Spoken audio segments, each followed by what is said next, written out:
Dark Souls 2 is often considered to be the worst game in the Soulsborne series, and while I don't agree at all, as stated in my Demon Souls boss ranking, it does fall short in many areas, but let's explore all the highs and lows of the middle entry in the trilogy by ranking its bosses from worst to best. As I've just said, Dark Souls 2 is a game I honestly think is heavily overhated, but the Royal Rat Authority is just so unforgivably abominable that I can see why people would question that. Before Shadow of the Erdtree released, I would have declared it the worst boss in Souls. I truly have no idea how they top this fight. This absolute fart fest of a boss is so pitifully designed that I have trouble believing it even originated from a From Software game. It begins by committing two of the greatest cardinal sins a Souls game can commit, by throwing a bunch of regular enemies into a boss fight that give you one of the worst stats effects in the game. Seriously, what were they thinking with this boss? I don't understand. It's not even as if the main boss itself is good. Even on its own it would probably be in the bottom tier. It's just a worse version of Sith, with DS2's trademark janky hitboxes, an uninteresting moveset and a healthy helping of crappy camera to boot. I don't even want to talk about this unfathomably terrible boss anymore, so let's move from one awful encounter to the next. The Skeleton Lords are a boss that I don't typically see this close to the bottom of Souls boss rankings. Sure, nobody has ever said they're amazing, but I feel like I hate them more than most. It's a gank fight with some of the worst enemies in the game, the Bone Wheel Skeletons. They're not as awful here as they are in DS1, but they're still just incredibly annoying to fight. You essentially spend the whole fight running around the arena and killing regular enemies. It's not as offensively bad as this game's bottom boss, not even close, but they're not a remotely enjoyable fight, even by Dark Souls 2 standards. I really don't mean to give Dark Souls 2 a bad rap. I do enjoy the game, but I'm not going to try and deny just how awful some of its bosses are. The Belfry Gargoyles are essentially a worse take on the Bell Gargoyles from the original Dark Souls, a boss that, if you watch my last ranking, you'll know I'm fond of. The Gargoyles are either incredibly easy or incredibly difficult depending on when you fight them, but whenever you encounter them it's an incredibly dry and frustrating fight. Nothing about this boss stands out, and I can't even name a single aspect of the experience I enjoy.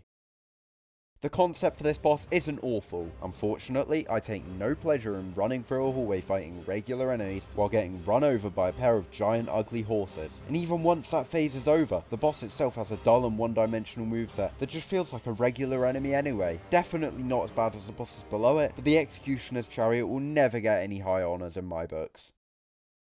Sometimes in these games it's difficult to separate the boss from the runback. That's most certainly the case with Ludden Zalem. The Frigid Outskirts is unrivaled in just how terrible an area it is, and it serves as the runback to this boss. The entire area. The bosses themselves are decent enough, but putting them together was such an awful design choice. It's blatantly clear that they were an afterthought, and their movesets were not designed to complement each other, being taken directly from Arva's boss fight. I hate this boss. I hate gank bosses where the enemies have no synergy. I hate big beast bosses. I hate reused assets that add nothing to the experience, and I hate that stupid vision clouding, reindeer stuffed abomination of an area that is the Frigid Outskirts.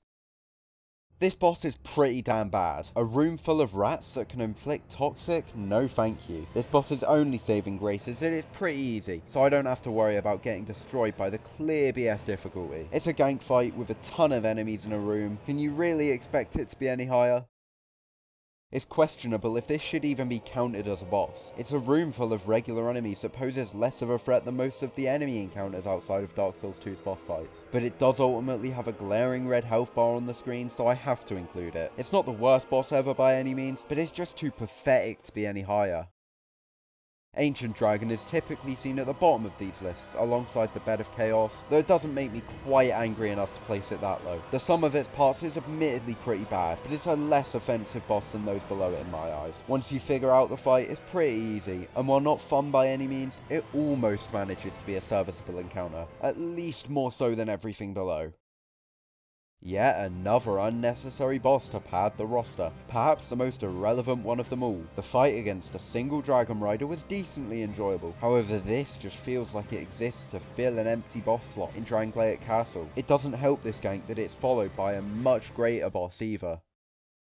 The best way I can describe this boss is just plain underwhelming. Given he was the new final boss added in the Scholar of the First Sin edition, you'd think he'd be an improvement on the already mediocre climax against Nashandra. However, Aldia manages to fall short of even her, being a thoroughly boring encounter that provides little challenge and sees you waiting ages for him to be vulnerable, by which point I've lost all engagement with the fight. It only took me one attempt to beat Aldia, and it's not a boss I wish had taken me more.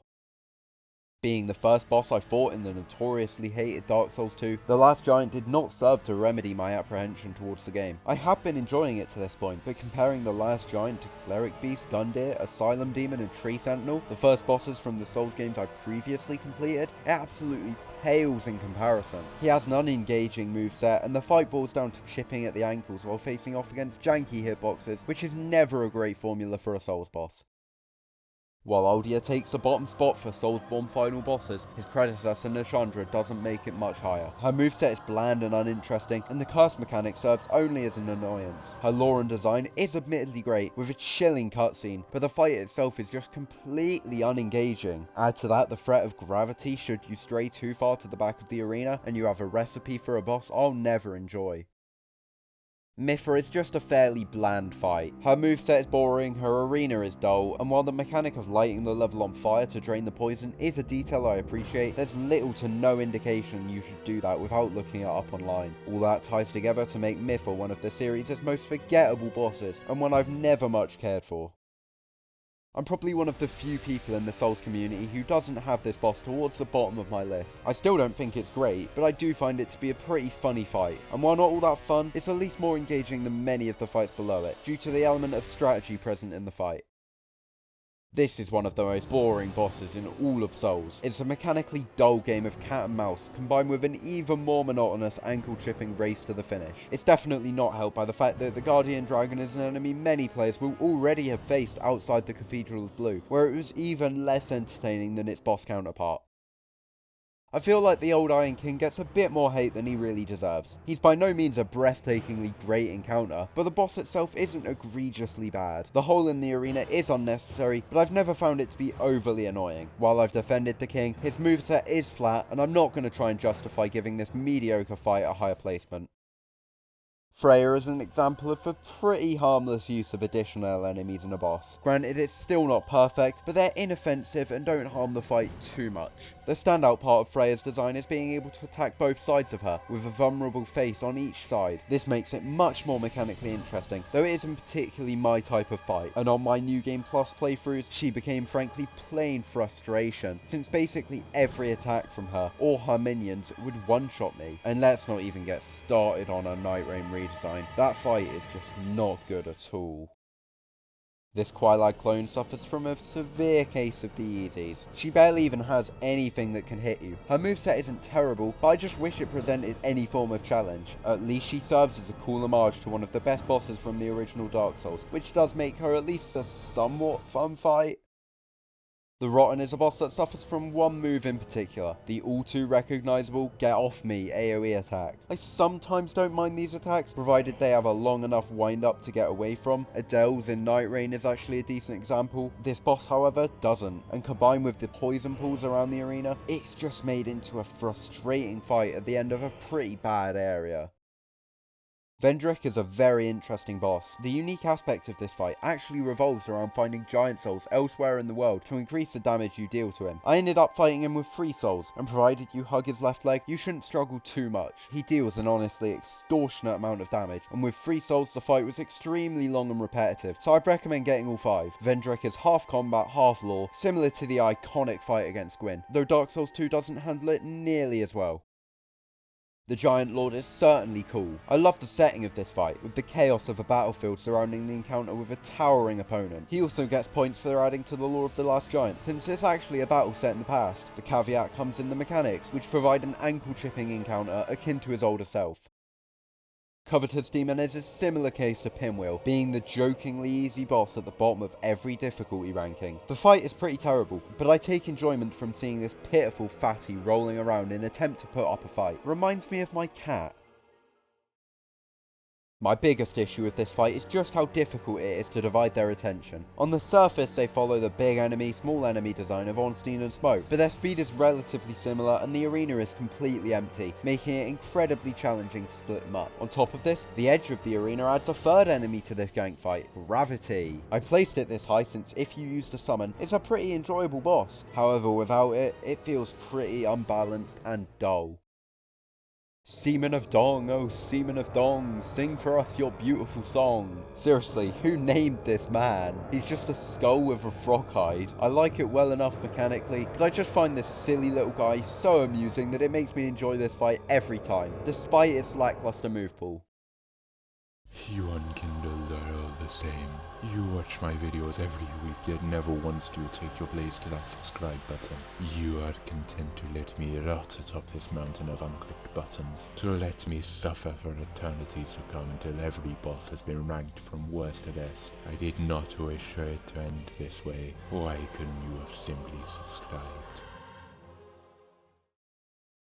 The Ruin Sentinels are a surprisingly well-handled gank trio boss, especially comparing them to similar fights in the game, such as Gank Squad. The pacing of the fight is handled very well, with only one of the enemies spawning initially. You can handle the next two fairly efficiently, and both their movesets and the arena make splitting aggression manageable. Despite these distinct upsides, the movesets aren't the most diverse, and the presentation is just average, so they hold a spot towards the top of the mediocre tier. Alana is one of the better multi-enemy bosses in Dark Souls 2. She herself has a moveset which is not overly oppressive, but still manages to feel a constant threat to the player. This fight is pretty fun, if somewhat easy, when the skeleton minions are summoned. Though if Velstadt spawns, it can become a bit too much to manage, since he's one of the game's hardest bosses as is. First off, I need to say that this boss has one of the worst runbacks in the series, second only to the Frigid Outskirts. Thankfully, I beat Dark Lurker on my first attempt, but accessing this fight in the first place is such an unnecessarily tedious process. And I really felt that when I forced myself to rematch him on the New Game Plus in my quest for the Platinum Trophy. The boss itself mostly makes up for this as a pretty well designed gank and one of the higher quality bosses of Dark Souls 2. It has a visually distinct and entertaining moveset, and I don't mind it being relatively easy if it means I don't have to do that awful run back, but yeah, likely not a boss I'll ever fight again. Arva is nothing hugely special. Her design is amazing, but her moveset is average and there's not a huge deal of spectacle or story surrounding the boss. I like Arva a good deal, but don't feel like she deserves to be alongside the bosses I genuinely find to be examples of From Software's high quality game design. She's just enjoyable, not a fight that blows me away by any means, but I will note that I have a negative predisposition to B-style bosses, which is definitely a factor in this placement. Some people may have Velstadt higher up their lists, but I think he really suffers from Dark Souls 2's shoddy gameplay. His hitboxes are just completely broken, and due to the immense amount of damage he does, it's really annoying in this case. Furthermore, DS2's decision to give bosses hyper armor when they miss an attack is such an awful touch to this fight. I do like Velstadt, his lore and design are great, and he's one of the most well designed bosses in the game, but he does get held back by factors mostly not down to the boss himself. Sin is one of the most unique dragon bosses in the series. He's perhaps the only FromSoft boss to utilise the toxic status effect in a way that doesn't feel unfair and unbalanced, and the weapon durability reduction is a really cool touch, if a little annoying at times. His design is amazing and the arena is pretty good, and his attacks for the most part are well designed. The main issue with this fight stems from his movement, which can see the player having to run around and chase him, similar to the Elden Beast or Maris, an aspect of the fight which isn't particularly fun. Before fighting this boss, I'd heard plenty of praise for the Ivory King, some calling it the best in Dark Souls 2. Upon fighting him, I understood that notion, though can't even remotely agree. The second phase is great. It has a diverse moveset with moves that all feel great to dodge. Alone, it would absolutely be one of the best bosses in this game. However, the first phase is significantly less enjoyable to me. While the concept is great, the Loist Knights are honestly pretty useless. Rather than having one Loist Knight for each Shard Knight, it ends up being 4 Loist Knights all attacking one enemy, leaving the player to deal with the rest alone. Seriously, I can see the bones of Gladius's second phase in this poorly managed gang. While I do certainly enjoy this fight when it gets to the second phase, and the presentation is phenomenal, it's held back by its flawed and tedious opening stages. The first time I fought this boss, he was going through a bit of a rough time. We exchanged a few moves, and he decided it wasn't worth it, pulling a Rhino Brawn and leaping off the ring. Only he actually succeeded in putting an end to it all. Some people complain about this, but I think it genuinely adds to the enjoyment of the encounter. It's just so out of nowhere and gives a touch of humour that I always appreciate in these dark and challenging games. His moveset is decent, if easy, but I think this boss is definitely better than most people give him credit for.